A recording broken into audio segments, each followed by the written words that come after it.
Why is this meeting very important? Mugabe achiri mwana mudiki asati apanduka sezvava awe wechikuru. Joshua Nkomo ari wechidiki asati ava zvava izvi azorora kudai. Vana Lookout Masuku asati ava zvava azorora kudai. Vana Tekere vari zvava vasati vava zvava vari vana vadiki. Vakasumudza struggle yenyika ino kusvika pane imwe level. Munofana kuziva kuti vanhu vakaita kuti tive ne-liberation struggle in this country. Mayouth kutanga neEnza na City Youth League, vana Chikerema, nana Charles Muzingeli, nana Burombo vari kunana Trade Union. Saka kutanga kwerevolution inosumudzwa chete kana vechidiki machangamuka. Kana youth musati masumuka nyika inokwanisa kuparara nokuti inenge ine harahwa. Harahwa hadzina simba. Asi hakusi kuremara kuchembera. Kuchembera chipo chinobva kuna Mwari. Saka tinoti vaMugabe kana mapuwa chipo chekukura, chipo ichocho ngatichegera kuva chitarafu kuvana veZimbabwe. Nokuti pamanga muri jaya imi makasumuka mukataura kuti manga muchinge mune kugunun'una nemamiriro anga akaita nyika. Ndo zvamunazvo vechidiki. Revolution yega yega inoshepwa nemacircumstances enguva iyoyo.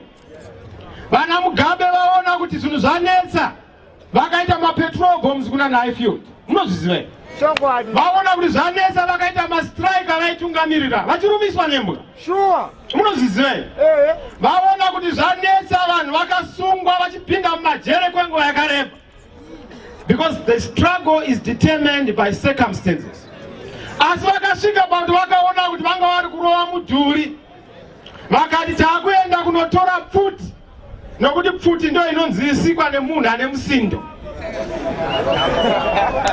Vakati vana vaMugabe vakachinja magiya, nokuti struggle inofana kuchinja magiya. Saka youth musafamba negiya number 4 panoda number 2. Musati muri pamukwidza moda kufamba netraveling gear. Panoda kuengage a heavy gear mushina muhombe kuti tisumudze nyika ibve pairi. Chisa mama chisa.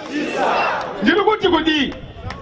Ndiri kuti kana tasvika patava, we must redefine ma strategies nema tactics atakushandisa. Kureva kuti zvaishanda nezuro hazvichashanda. Asi vana vaMugabe vasvika pakuti vakanoshandisa mabullets. Isusu tiri kuti no. Ukoko makabvawo. We can't use a bullet against our fellow brother. What do we do? The new bullet we are going to be using is the ballot. Kana tati the new bullet is the ballot. Tiri kurelei. Tiri kureva kuti munhu achabviswa nevote. Tiri kureva kuti kana mudiki usina kumbovhota, ziva kuti dambudziko ratiri kusangana naro ndiwe Mwari kukonzera. Bereka mwana tende. Ziva kuti kana amai musina kumbovhota, dambudziko ratiri kusangana naro ndiye muri kudii? Ziva kuti kana uri baba usati wakambovhota, usina kumbobereka mwana wako, kana kuti uri amai usina kumbobereka mwana, ndiwe uri kukonzera dambudziko ratinaro. Musafunga kuti madomasi ane musikanzwa mungofuma achidhura pamusika. Madomasi anodhura chete kudikidza nekuti hurumende yatuma kuti adhure. Musafunga kuti migwagwa ine musindo sere kungofuma nemapotuwo. Migwagwa inotumwa nehurumende kuita mapotuwo. Musafunga kuti vanhu kuchikoro kana mabva kuchikoro munongokaruka musina mabasa. Mafactory avharwa, hurumende inotuma mafactory kuvhara mafactory. Musafunga kuti fizi inongomuka ichidhura, hurumende inotuma fizi kuti idhure.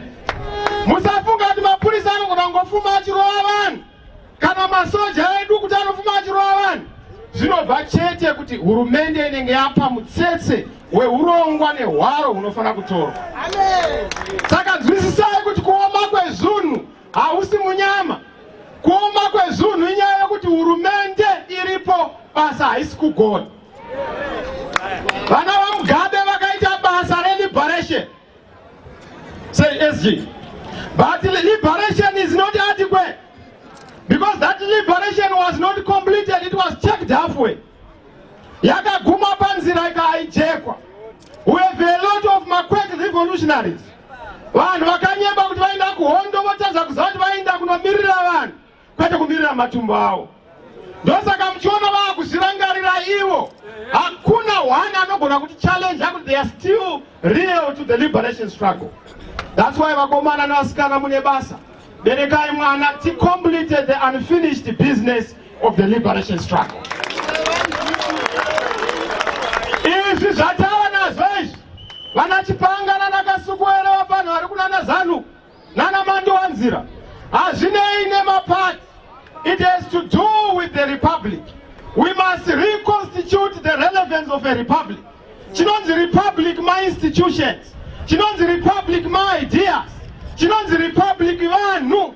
Chinonzi republic inyika. Chinonzi republic kuva necurrency yakasimba munyika. Vanhu vane mufaro. Chinonzi republic kuti vanhu vanakidzwe namacheso kana japresa vachinakirwa nokudya mari.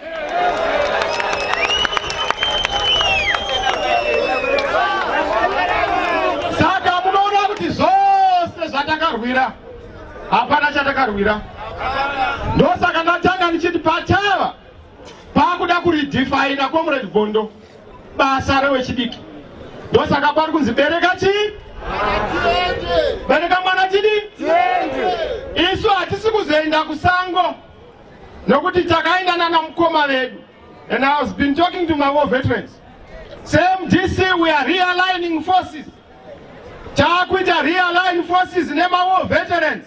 Because my war veterans vakarwira vakuona kuti zvakuenda musango. Saka takati ke zvino zvatibatsirane kugera munhu wanetsa uyu. Munozviziva munhu anenge anetsa hagerwi nemabhotoro.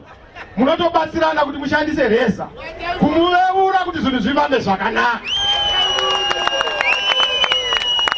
Saka tine ma-war veterans, tine ma-trade unionists, tine vakomana vechidiki ma-students amaona pano, tine madzimai. We are all united. Nema-political parties nazo vangonzora mitaura kuti kwedu mapati tiri kuita matambudziko. Haiwaka hakushai kuti vana tudiki tunenge tuchirwara oka. Asi hazvire kuti havasi vana vamai vako.